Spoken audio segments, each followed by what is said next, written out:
In today's episode, we're covering lots of new terms, maybe old, maybe new, depends on if you've ever heard them before, in order to move forward with animation projects. From the marketing perspective, we're going to equip you with new knowledge on words that we as creatives use all the time. And then on the creative side, we're going to try to expand your vocab to include some of the most common business terms that matter to your creative projects. So hopefully we can start to learn from each other. Let's do it. Play that music.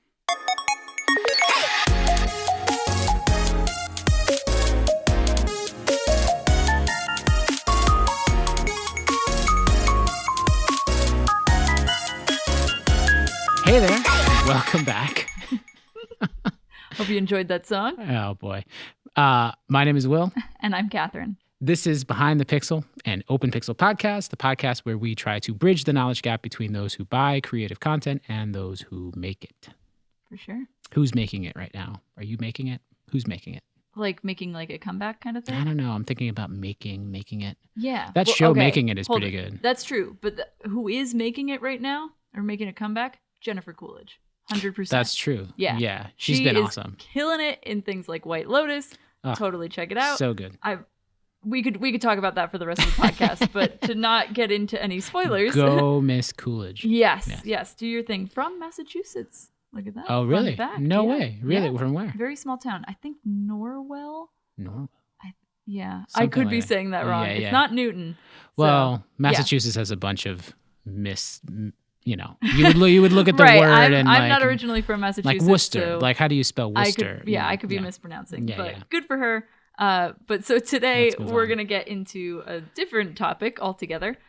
We are going to cover the key terms that we all need to know from each other in order to move forward in animation production. So these are key terms for both animation and for marketing. And the reason why is because the problem that we usually see is that we all know that creatives and marketers have their unique languages that they speak within. They have their own tongues. Yeah, they all speak to one another in a particular way. So one big pain that we come across in our line of work is for both marketing and communication professionals and for creatives, we're looking at each other saying, I don't know any of your terminology. Come again? Yeah. So what happens is both sides are leaving a pretty critical conversation in the production process without knowing what the other side actually meant. And that terminology that we all kind of knew or that we're all used to has been handed down to us through our past experiences and the education that we received. And oftentimes it's never fully streamlined across industries. Yeah. I mean, sometimes it's just because you're making shit up. That's true. I can tell you that I have been to every single marketing workshop that I could possibly find, and every single one uses different terminologies and different approaches, and I feel like I'm spinning my wheels a lot. I'm going again through that Groundhog Day situation. It's crazy. Because of that, with no one standard that we're dealing with here, both sides are getting confused about how to actually talk to one another there. And that's especially true when there's already assumptions that are made about those respective terms. So I want to know, where does this problem actually exist? Yeah, I think, at least for us, and for me, maybe personally, the problem I see it most often is when I'm doing sales, at the sales point. So when information is being exchanged between both sides and trying to figure out what it is we're trying to do.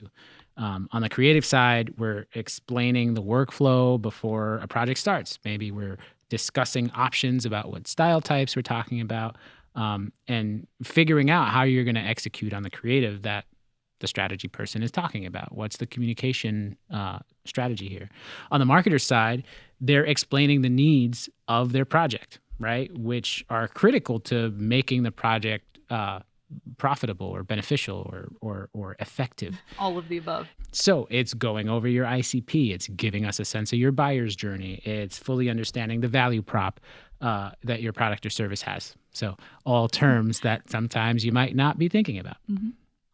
So there's a barrier to entry when working with a creative studio, especially at the start of a project and more importantly, if you've never worked directly with an animation team before. Yeah. Right. So we believe this problem is pretty clear, Mm. but we want to talk about it, as always, from each side's perspective so that we can figure out where this is coming from. So we're going to start by assigning some roles. I will take over the role of the marketer. I was going to say the creative, but I will take the marketer. You're trying to take my roles here? You want to go? For today, I will take the marketer. And I will be the creative. Let's do it. Great. So from a marketer's point of view, let's see what's going on. So at the sales stage, right? That's where we're talking about in this moment in time. I'm typically coming to either a studio or a freelancer about a particular project or idea that I have in mind, which is great. And I might decide before that call to do some research because I want to feel a little more confident about going into this. That makes sense. I want to be able to tell you what it is that I need. So maybe I look around through places like the Tubes of You, or going to the Tubes. Yeah, I go to the tubes, checking out those tubes. It's totally going to trend. I go on blogs. I go online. I think there was a research thing that came out that YouTube is like the second most used search algorithm to find how to do things or what things mean or something like that. Hence why I'd use it. Yeah, exactly. Yeah, the other idea that I could approach is that I could find somebody who knows a little bit about that workflow already. I can ask a friend or phone a friend. Phone a friend. Yeah, just like on a game show. And so as a result of that, what could happen is that I might feel really confident. I'm going into the call. I have an idea of what the term storyboard means. And I'm excited for that. And I'm gonna use that term and I'll be like, yeah, this is a storyboard. And then you come back to me and you say, that's not what that is. What are we looking at here? Yeah. And now I'm sitting around kind of questioning, like, is what I learned wrong? Like, what is happening? Right. So on the flip side of that, a second problem here is that I might actually decide to come in with no information at all, right? I know nothing. Yeah, you're the expert. I know you're the expert. Please tell me what you're talking about. Yeah. And what happens as a result there is usually I might actually leave that first meeting being completely overwhelmed because there's so much terminology and there's so many things I'm learning. I'm kind of out of my element in that sense. And it's just it feels like it's getting thrown at me in a way. And so I'm not ready for it. And so along those lines of like throwing things, I'm curious if the creative is dealing with something similar or something different. What's the creative throwing around? Yeah, I think at the sales stage, right? So from my perspective as a creative, my goal is to try to understand why you're making this thing, right? What's the goal of the content? And I might be listening to what you're describing as your strategy for the content. And you might be using a shorthand, some sort of, abbreviation or things that, you're kind of just used to saying in your everyday conversations that I might not be entirely familiar with. Like, what word was that? Right. What does that stand for? You might also maybe misuse some of the words, like you said, storyboard. You might be looking or might be using a word that I just might be saying, that's not quite right. I know what you mean, but it's not quite right. So as an example, and this happens often, you might be referring to a product type that you're looking to create, but you're actually describing it through style terminology instead, right? You're looking at a piece, you're looking at maybe some reference, and you brought that over and you said, I want this type of video I really like, or I want this style type of video. And the description is like line art. And I'm like, oh, like that is not quite what this video is doing. So let me make sure I understand here, because I think I get what you're saying, but what's frustrating is that you're telling me that you cannot tell me the ROI of my CTA for my B2C, even after we A/B tested it based on the research of my ICP. Boy. Come on. Took a long time to write that one. Yeah. Yeah, well, we both have our POVs here. We do, coming up, yeah. That's true. All right, so let's get into some solutions to see how we can address this. Yes, for sure.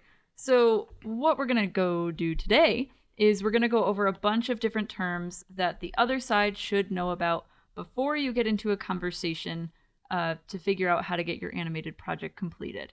On both sides here, our general advice is to just assume nothing. Seems like a trend in our podcast. Yeah, I think that's going to come up even in further episodes for sure. don't make an ass out of you and me. I think that's the term? That's the saying that I've heard. Okay. Yeah, it's how you spell it. It's how you spell it. I would say just assume me nothing, right? Assume me. That's gonna assume catch me on. nothing. Yeah.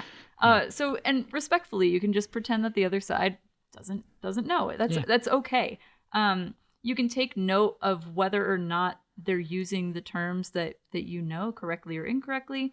That's a good thing. There's nothing wrong with that. Yeah.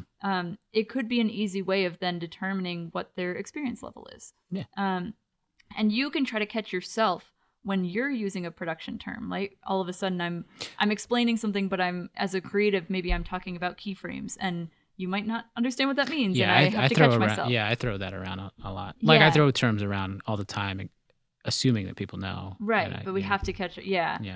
And then you can use that as an opportunity to define it really quickly. Right. And that way you can ensure you're on the same page about what all of that means. So the solution here is pretty simple, but we're going to take some time to learn a little bit about these terms, take our time with it, and try to absorb it as much as we can. Because you hate to see those moments when like two people are talking to one another and the other person's like, I'm using some terminology and the other person's, nodding to totally understand what it means, but you actually have no idea. It's going right over your head. I've been in those situations. I hate when I do it. So let's make sure that we're defining things. So Sure. Why don't you take things away to start? Yeah, so I'm going to go over, we're going to try together to go over animated terms for the marketer to learn. Yeah. Okay. And replace marketer with communication professional. If you're buying content, if you're interested in creating animation, that right. person. Content buyer. Yeah. So the first one is style. Yeah. And that, I hate that term. Wait, why? Well, so look up what style means on Google or anywhere else really. Okay. And it's just a manner of doing something. Is that really what it is? Yeah. It's just, style. It's just the way I did this. Oh. What does that mean? Yeah, what are you talking that's about? real broad. Yeah, it's super broad. It's so non-descriptive, Mm-hmm. and it really irks me when people say, "Oh, I really like this style." Oh, do you?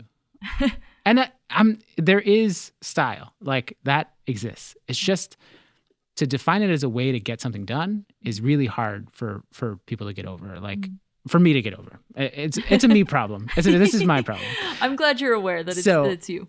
From our perspective, style needs to be split up. And the way we do it here is we split it up into two parts. There's the visual style, and then there's the motion style. They're two separate things. Visual style, here's how we define it. You ready for this? Bring it. The visual rules and or production methods you choose to create the visual look of one final frame. That's key. One final frame. If you pause your video at any specific point, look at what's happening in that moment. And what is it that we're looking at there? It's not the video as a whole. Okay. Sorry. I can go on a rant about that for a while. It's important to be passionate.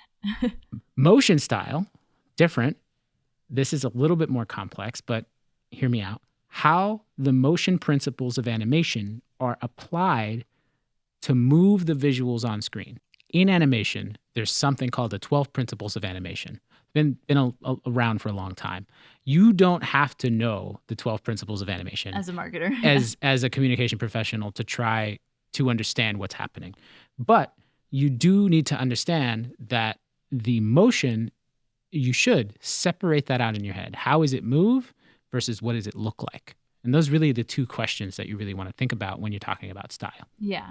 And speaking of style, I think we need to go even deeper into this topic into style. Because there's kind of different ways you can think about it in terms of a group. So let's get into it. So we've grouped these terms into two buckets. I always love that term, based on our sales calls, because I do a lot of those. And people ask us about these terms all the time. So let's just get into it. One big giant bucket here is dimensionality, the dimensions that we're talking about. And technically, when you hear like words like 2D or 3D, that D refers to dimensions, okay? And you can use up to 3 of them. It's X, Y, Z. X and Y is 2D, X, Y, Z is 3D. To create your images. Now, you can only you can't go beyond 3. That's just how things are built. But wait a minute. What about 4D and 5D? Yeah, and 6D and HD HD, and XD. Yeah, and 4K. No, sorry. That's not the same. That's not the same. That's not the same. That's resolution. Never mind. Like smell-o-vision is technically 4D. Technically, yes. If you have things smelling, we talked about that in one of our bad ideas. It's like something that you put on for VR stuff. Like you can smell Justin Bieber's sweat from the. Ew.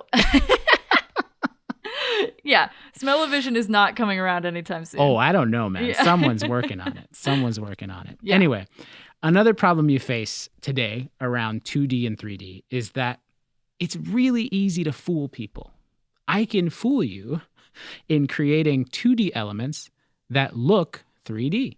I can also make 3D elements that look 2D. That's crazy. Yeah. That's ridiculous. Well, that's the power of technology and the power of my creative skill, really, right?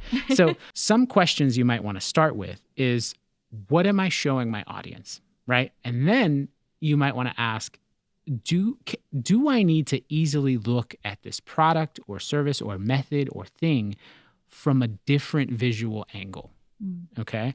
In 2D, okay, we're going to define 2D here, just refers to an applied visual style where the object is limited to one perspective, okay? So if you want more perspectives of the same thing, of the entire object, you're going to have to recreate that perspective, whatever that perspective is. So you can think about it as like drawing a 3D shape, and if you're trying to draw each frame sort of rotating around something, each frame being a slice of time, if you're rotating around that object, you need to draw every single side of it.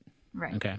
Whether digitally or traditionally, or correct. Lots of different methods. Depending on it, doesn't matter. Right. In 3D, we use an entirely different method to create digital versions of real world lights and cameras to shoot, like film, virtual objects that we've built. So it's all of the same sort of stuff that we already kind of understand. There's cameras, there's lights, there's position, and you can rotate around those things. Right. So that's why don't confuse it with the idea of like going to a movie and wearing 3D glasses. It's that's bit a different thing. Yeah. That's splitting your eyes into two different places. Yeah. So just be conscious of that. And I want to acknowledge here too that when people share like different examples with us, project examples, or like especially if they're 3D, we'll kind of instantly know the creative pipeline or what the scope of the project is going to look like. Because we know how to recreate that style. Yeah, very rarely do we get an example where we really can't tell. That does happen, where, the artist and the team working on it was so amazing that we actually can't tell. Yeah, which as artists, we love that kind of stuff. What? Yeah, it sparks a little bit of magic there. It ruins your brain for a couple minutes. The other term around dimensionality, and this is the last one here, is 2.5D. Okay. So which is such a made-up term. Yeah. But you might not see this all the time. The gaming community has basically taken over this term for what they do over there, which is fine. But it's... When you think about 2.5D, it's a little bit hard to wrap your head around this if you don't work with this kind of stuff on a day-to-day basis. But it's implied dimensionality. So you're still working with 2D elements, but you're putting those 2D elements inside of a 3D space. So you can sort of rotate around them, but they're flat, and you can kind of fake perspective. So it's a simulation of 3D space. With 2D elements. We do the same thing. We do that all the time, but we also do the opposite, which is take 3D flat things and make them look 2D. Yeah. So. Yeah, it's interesting. But I think that now that we've kind of provided everybody with all the D's they'll ever need in animation. So many D's. Yeah, I think we should move on into the next category. Maybe we can move on into the C's. Oh, sure. I guess that's fair because the next category that I was going to go through is content. A, B, C, D's, C, C's. Oh, we're going backwards, aren't we? Yeah, we are. D, we'll see who knows where we'll go next. What are the Z's? I guess we started with X, Y, and Z. There you go. So in this category, we are determining what the primary driver for the animated video is, right? What's driving the piece as a whole? The very first thing we think about a lot of times is text. So text-based animation projects are naturally driven by text, animated text that you'll see on screen. A lot of times you'll see this in like presentations or in music lyric videos for music. Yeah, a lot of people think about music lyric videos first, but I think the presentation thing is important to point out because there's a lot of animation happening in that space as well for presentations and just events, visual, visual representations of the things, like data, for example. There's a ton of text in there that gets animated as well. Yep. So that's one driver. Another driver is iconography. And these are projects that are usually driven by either symbols or shapes. But the key thing here is that they're universally recognizable. Yeah. Right? You can do this across countries, across the world, and get a sense of what a certain object looks like or means or represents. Yeah. We see a lot of times that icon libraries will be created by companies through their brand guidelines to make sure that they're depicting specific icons for the product or service that they're working on, and when they're discussing certain topics that are related to their organization. So that's the second one. The third driver here is character animation, right? That's the term. Yeah. They're usually a pretty big thing. But one thing we want to dispel here is that character animation can sometimes be considered this idea that like you're making a mascot.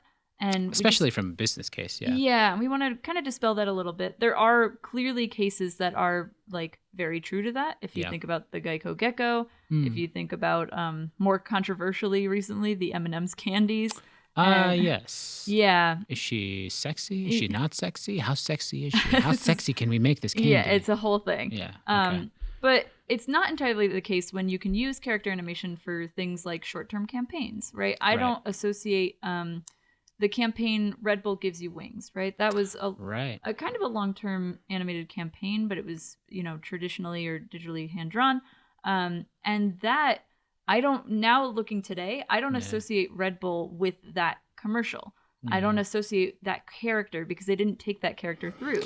Ultimately, their logo is a bull. Right? I was gonna say, their logo today. I think Red Bull's logo is that iconography is like the driver for most of the stuff. I haven't seen like their latest animated thing. I'm not sure they have one. But it's interesting. So the idea is that character-driven content typically has a story arc involved in it, and we're gonna get into a whole. Probably multi-episodes about character animation as a whole. Yeah, we're going to go. So just know that it is a driving force. It's something I thought about. Random side note question. Do you have a favorite animated mascot? Count Chocula. Oh. No, I don't know. Mascot? I'm trying to think of mascots. Cereal has... Tony the Tiger owns the mascot community, right? Like owns the mascot community. I guess, like if you're thinking about, there's a lot of mascots in cereal for sure. It's like sports and cereal are the two things that use Toucan mascots the whole time. The Lucky Charms guy. I don't know what his name is. Might just be Lucky. But the Lucky. Captain Crunch guy, the rabbit, the Cookie Crisp guy, the rabbit from Trix Rabbit, the honeycomb guy, the frog guy, the bee from Cheerios, the honeycomb thing. No, the bee from Cheerios. The bee from Cheerios. See, there's so many. There's too many. I think. Yeah.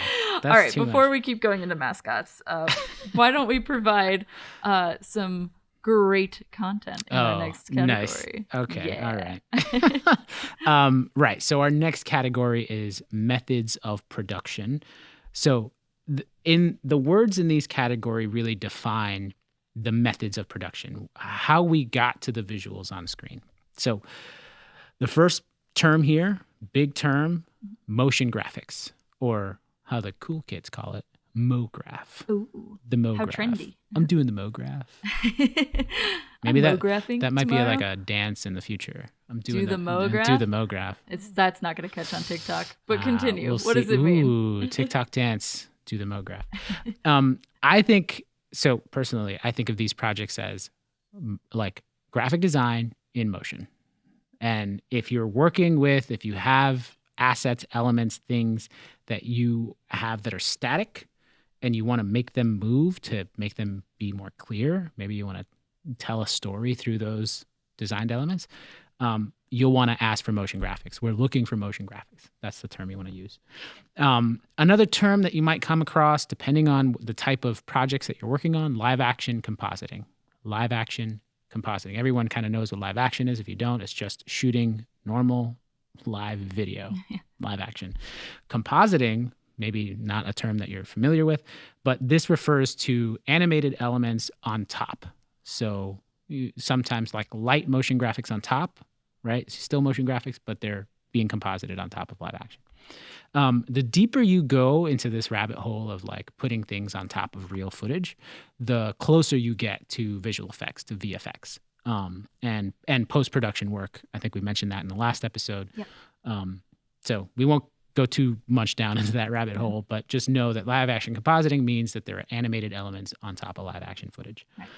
And the last method of production here, which is becoming a little bit more popular, is templated animation, okay? Or using templates. And this kind of production is the entire production and the entire project is set up to be repeatable, right? Obviously, you come across templates everywhere. Figma, Canva is probably tools that you might be using that use templates to give you a certain style or look. Right, or base to go off of. Yeah. Social posts, presentations, you're building all these like this collateral, these things that you can hand out and post or put on your website. And a lot of those things, you can make custom versions of that are also templates that can be used consistently throughout your campaigns. Right.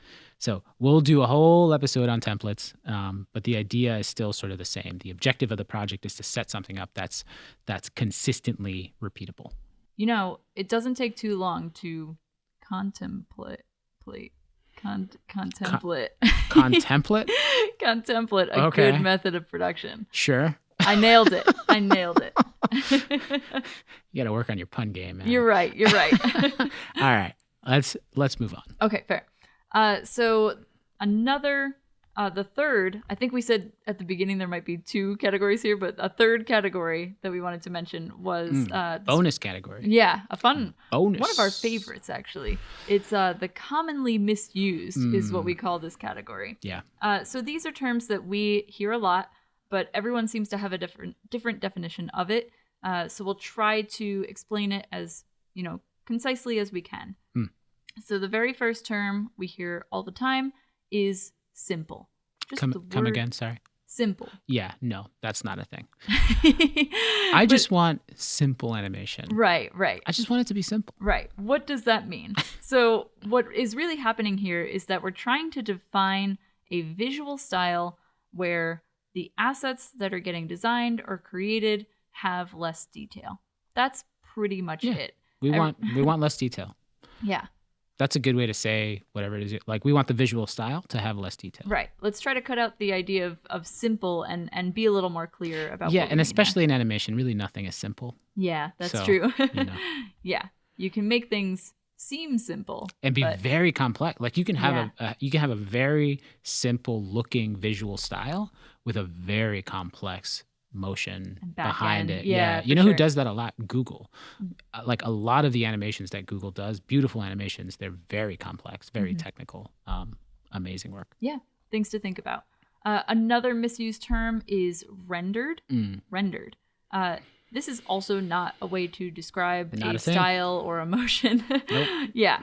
So rendering in itself is the act of creating final images that, when played in sequence in order, make the animated video that you have created. And there's two different ways that this happens. One is through real-time rendering, which means that you're rendering the image in time right now. Right now. I get it today. Yeah, pretty much that's it. A render is usually just a single image or a single frame. Yeah. That's the difference between the two, really. So old school rendering versus new school rendering. New school rendering is, again, real time. What you see on screen is kind of what you get. Yep.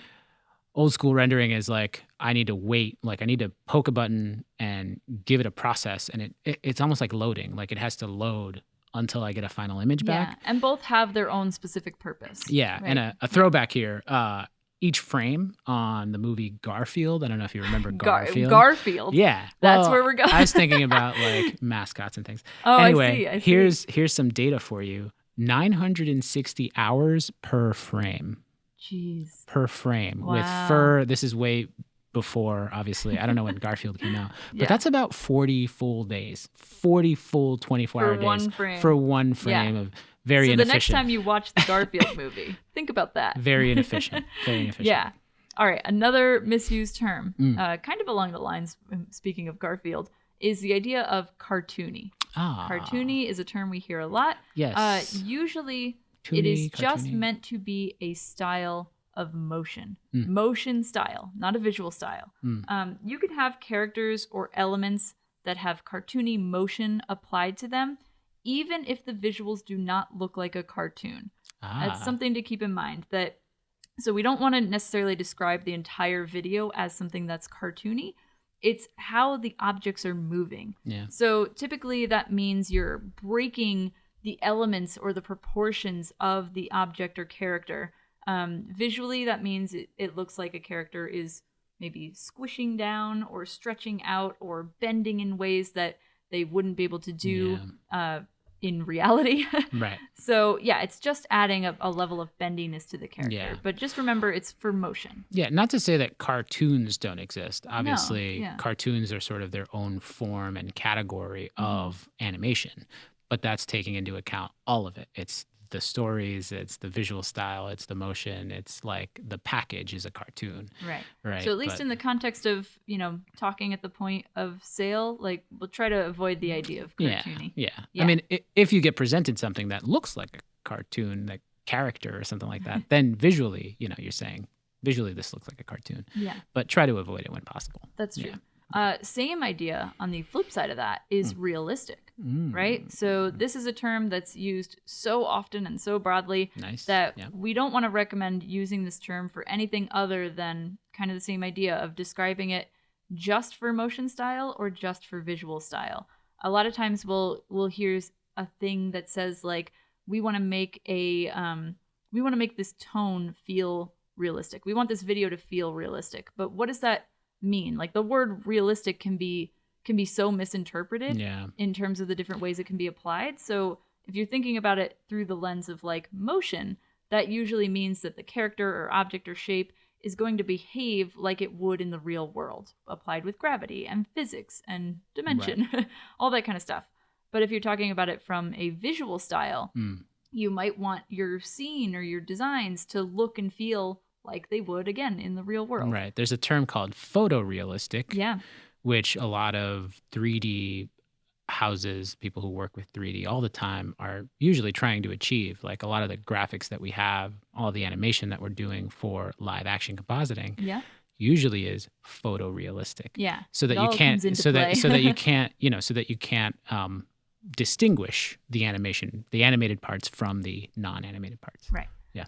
Okay. The very last term that we have for the misused column is flat. Flat.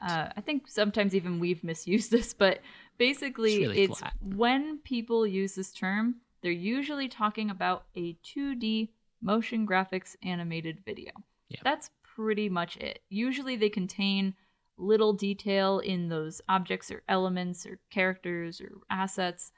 So it might be simple in nature. Yeah. But yeah, I think trying to avoid all of that, we need better descriptive terms to get to explain what it is we mean. We're doing what we can here. But, at least we're trying to help out. These are the terms that when we come across them, we're saying, okay, how can I then how can I redefine what you just told me into something that's usable? To figure out what it is that we mean. Yeah. How do we move forward from what you just said? Definitely. Yeah. Yeah, that's fair. Speaking of flat, in animation, is it possible to have a flat Earth? Oh, wow.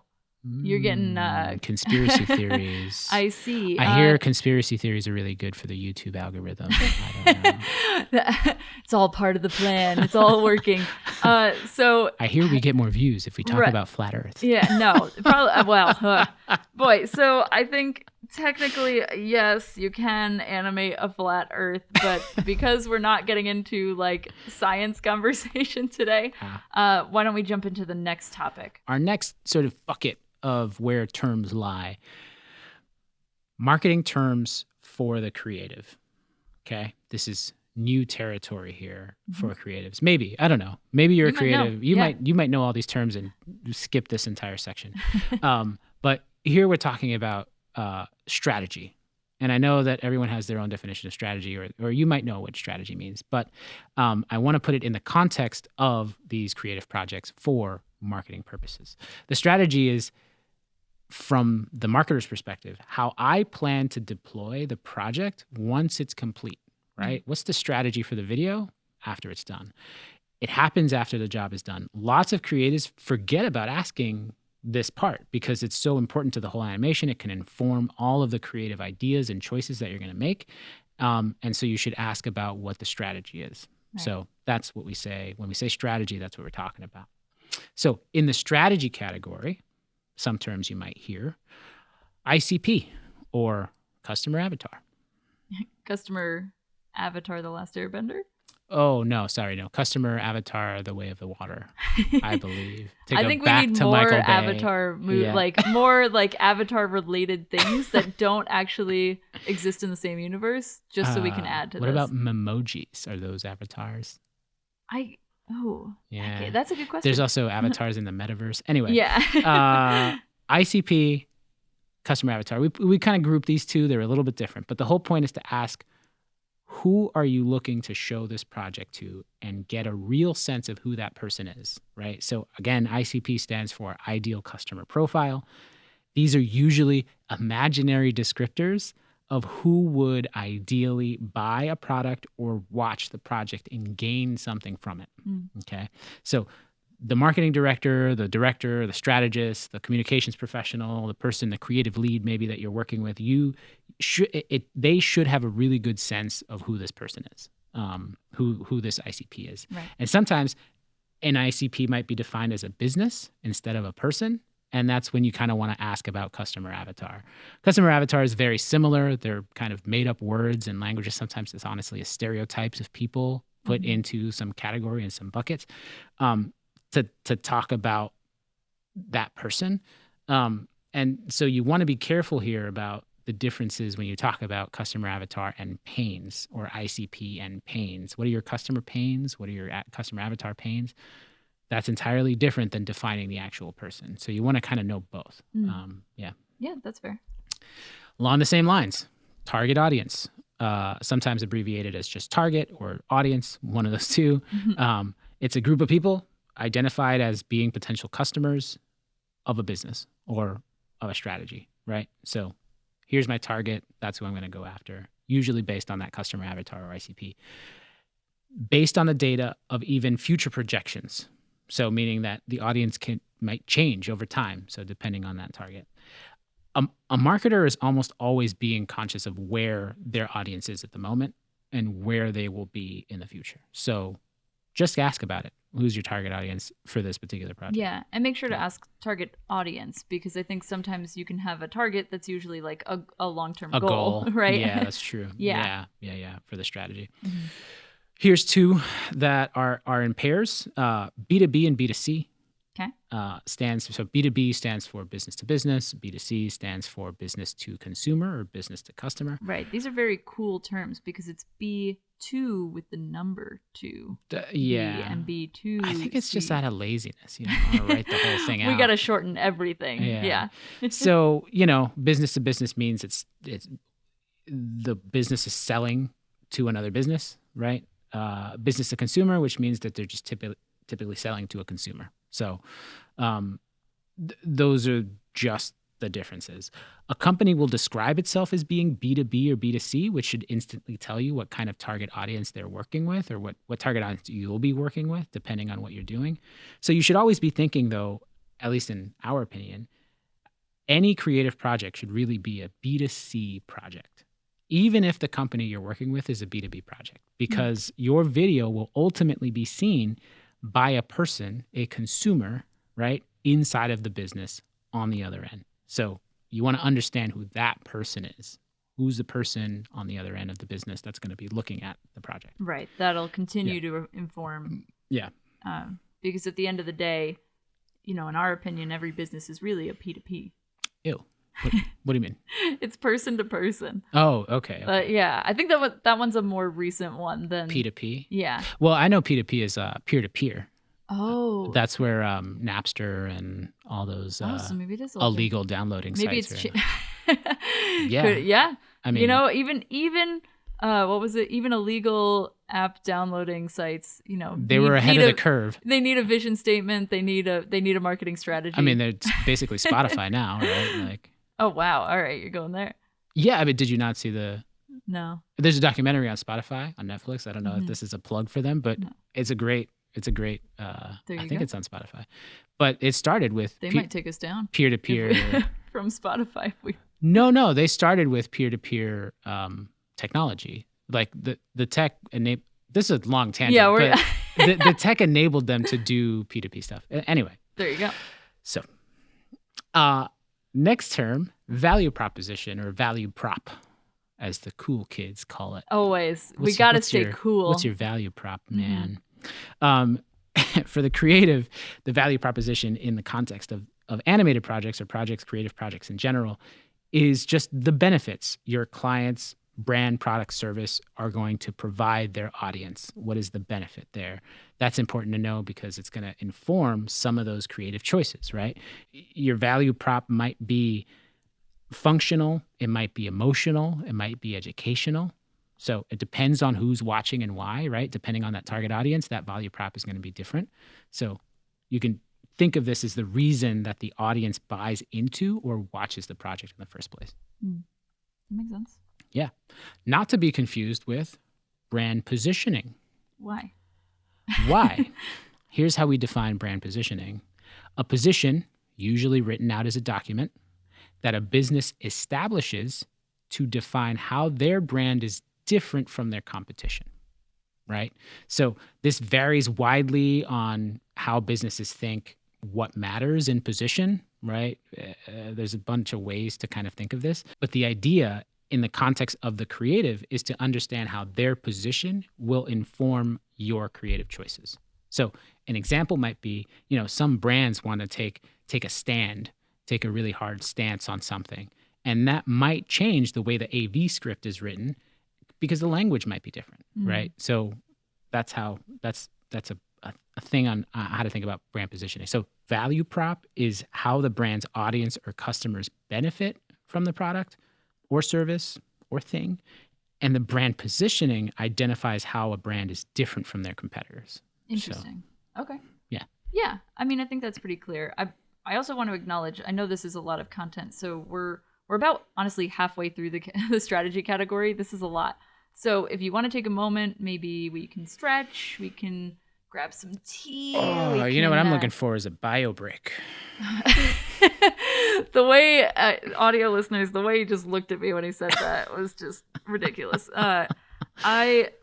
That term bothers me so much. I know it does. That's why I said it. Yeah. No, bio break.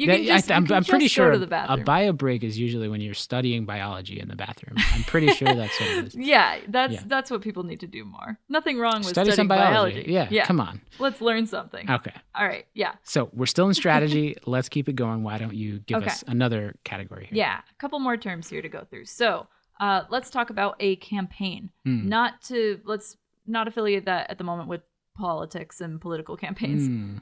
So a campaign really is just a organized course of action or a strategy to promote, to sell, or to inform on a product or a service. Now, a marketer will usually determine how long a campaign should run based on their intended goals or their strategies behind it. And a campaign can come in many different forms. You might have heard the term like a brand awareness campaign. That's one of many. We will not cover them all here today. The main point is to just ask the marketer what their campaign is all about so that you can get a full picture of how your project is fitting into their strategy as a whole. And sometimes the animation can be the main driver for a campaign. Other times it can be a solo project and just complement what's already going on throughout their campaign. Yeah, sometimes the animation can be used on a bunch of different methods, right? And processes and structures and strategies within that campaign that permeate throughout the entire thing. For sure. Yeah. All right. So another term here is the buyer journey or the customer journey. And this is really the ideal path that a customer will take to either get to your client or to be nurtured by your client. Yeah. And you really want to ask your client about this because it helps to inform both where and when your project will actually be seen within the strategy.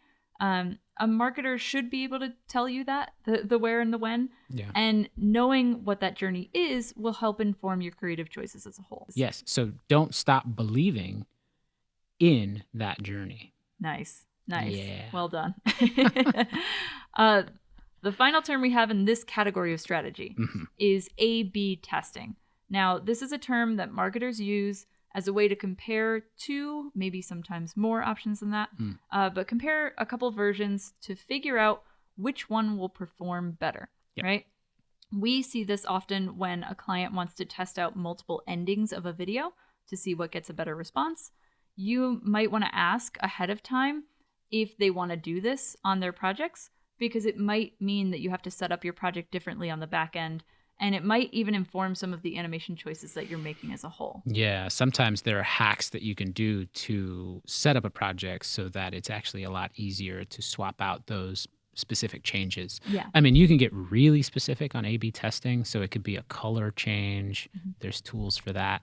There could be a back-end change. So yeah, there's just so many different ways. Yeah. And, A/B testing is kind of whatever. Anyway, but that's it. I think that's so that's just the first part in our 6-part series of terminology. Wait. Hold on. We are not doing that. We're to there's only 2 terms left total. Left. Bear with us. We're getting there. So the last 2 terms really we just want to mention because they're relevant to the performance of the project. Right. This is another category. Yeah. So the performance of the project, we're going to get into a whole episode on money and financials behind projects. But the terms you may want to know and ask about to evaluate the performance of the content usually come with these 2 words or these 2, really they're acronyms. So CTA is our first one, means call to action, CTA. A message, this is what it means. It's a message or ask intended to entice an audience to perform a specific act, okay? Or to take action, right? So most marketers want their audiences to do something after they've watched your project. It's an instruction, a directive, something that's going to tell you to do something like call now. Call now. Learn more. Learn more. Sign up for my scam. Okay. Hopefully not. You're not scamming anybody. Most often you'll see these at the end of a project when the audience is directed to a website or social media or anything like that. So CTA. Yep. The reason that's important is because when you're thinking about your CTA, that can be used as part of the measurement. So you can say how many people actually